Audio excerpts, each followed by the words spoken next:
Ketika ia berjalan, suasana sangat gelap sekali, sehingga ia pun mulai melangkah dengan perlahan karena keterbatasan penglihatannya. Hujan rintik-rintik. Sekitar 30 meter terlihat sebuah mobil yang terparkir di pinggir jalan. Santi terus berjalan perlahan.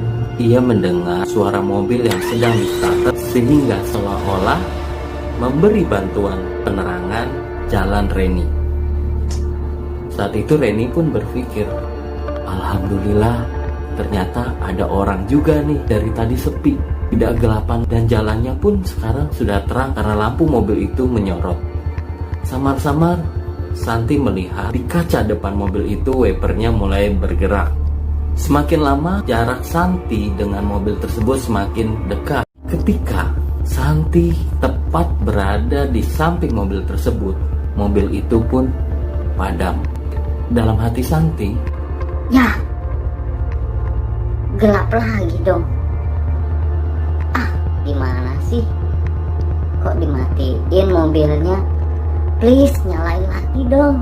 Setelah beberapa langkah, Santi pun entah ada rasa yang mendorong dia untuk melihat ke arah mobil tersebut.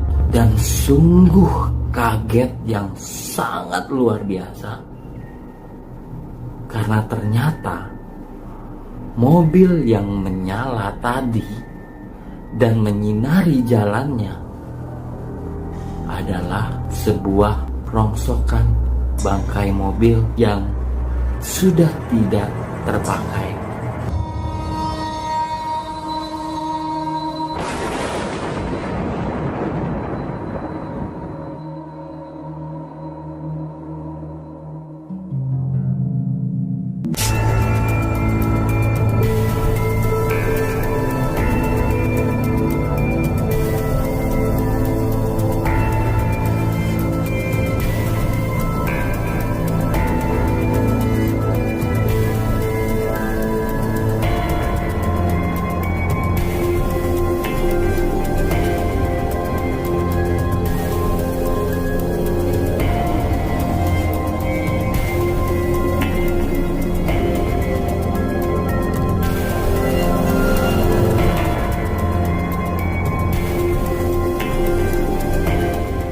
Sampurasun.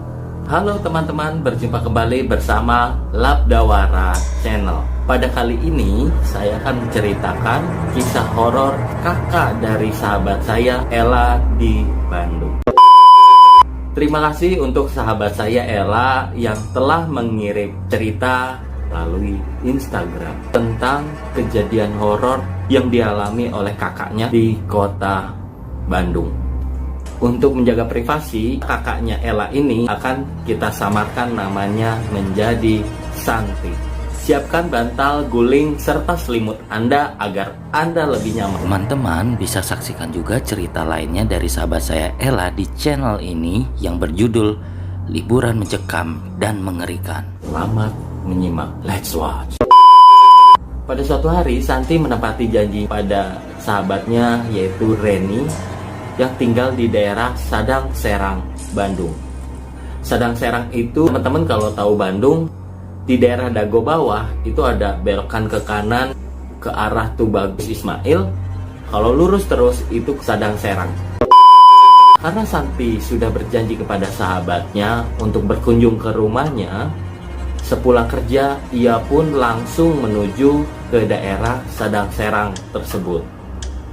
Namun waktu mulai memasuki maghrib, jadi suasananya sudah mulai gelap. Hujan mulai turun rintik-rintik. Santi sempat ingin membatalkan kunjungannya, tetapi karena sudah terlanjur janji, akhirnya ia memutuskan tetap ke sana. Pada saat itu Santi menggunakan kendaraan umum. Nah, rumahnya Reni ini jauh dari jalan raya, masih masuk lagi ke arah dalam pemukiman, lumayan cukup jauh dari jalan. Ketika itu Santi mencoba mencari ojek yang biasa mangkal di sana, tetapi suasana saat itu sepi sekali sehingga ia tidak melihat ojek. Akhirnya Santi mencoba berjalan kaki menuju rumah Reni. Entah mengapa pada saat itu suasana sangat sepi. Di dalam hati Santi berpikir, tumben-tumbenan, kok sepi sekali. Pada kemana orang-orang?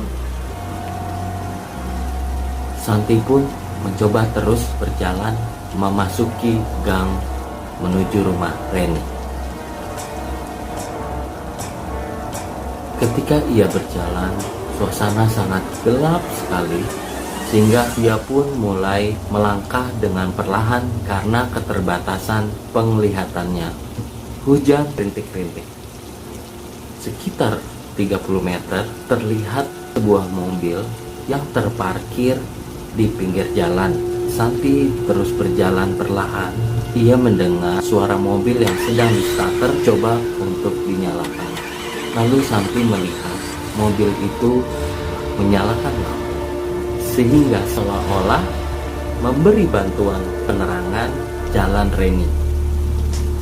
Saat itu Reni pun berpikir, alhamdulillah ternyata ada orang juga nih, dari tadi sepi, tidak gelapan, dan jalannya pun sekarang sudah terang karena lampu mobil itu menyorot. Samar-samar Santi melihat di kaca depan mobil itu wipernya mulai bergerak. Semakin lama jarak Santi dengan mobil tersebut semakin dekat. Santi pun melangkah maju untuk melewati mobil itu.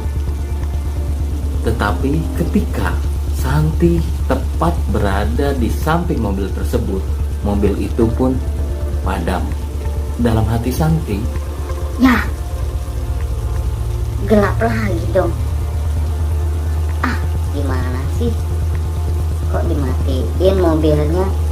Please nyalain lagi dong. Tetapi mobil itu tidak menyala. Santi terus berjalan perlahan karena gelap.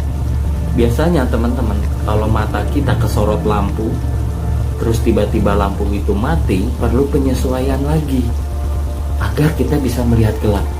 Jadi ketika mobil itu cahayanya mati, Reni pun mulai berusaha untuk menyesuaikan pemandangannya yang waktu itu dia tidak bisa melihat apa-apa karena gelap. Setelah beberapa langkah, Santi pun entah ada rasa yang mendorong dia untuk melihat ke arah mobil tersebut.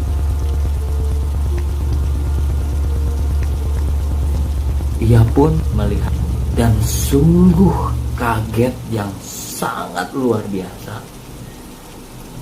karena ternyata mobil yang menyala tadi dan menyinari jalannya adalah sebuah rongsokan bangkai mobil yang sudah tidak terpakai. Reni pun terdiam. Ia bingung. Tadi mobil itu menyala. Dia mendengar saat mobil itu di-starter dan menyalakan lampunya menyorot jalan. Tetapi mobil tersebut hanya sebuah bangkai mobil yang tidak terpakai, yang sudah hancur. Berusaha untuk menengok ke arah dalam mobil tersebut. Ternyata benar, mobil itu adalah mobil yang sudah sangat hancur dan benar-benar sudah menjadi bangkai mobil yang tidak terpakai.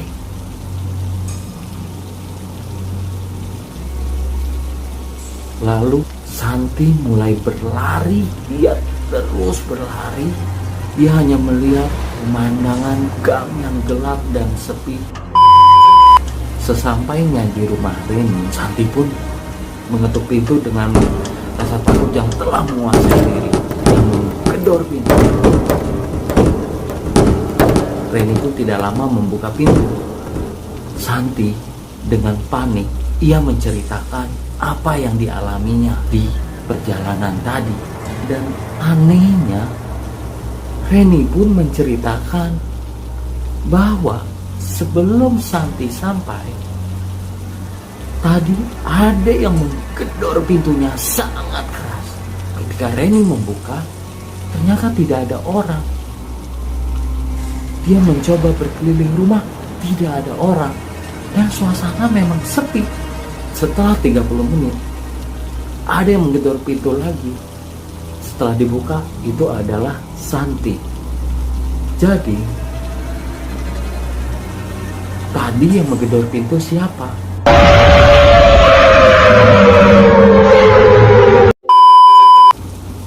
Tadi Santi melihat mobil rongsokan tiba-tiba menyala, lampunya pun menyoroti jalannya. Padahal mobil itu sudah hancur dan tidak ada siapapun di dalam mobil itu. Karena itu memang bangkai mobil. Lalu begitu nyampe rumahnya Reni pun menceritakan beberapa menit sebelum Santi sampai, rumahnya ada yang menggedor.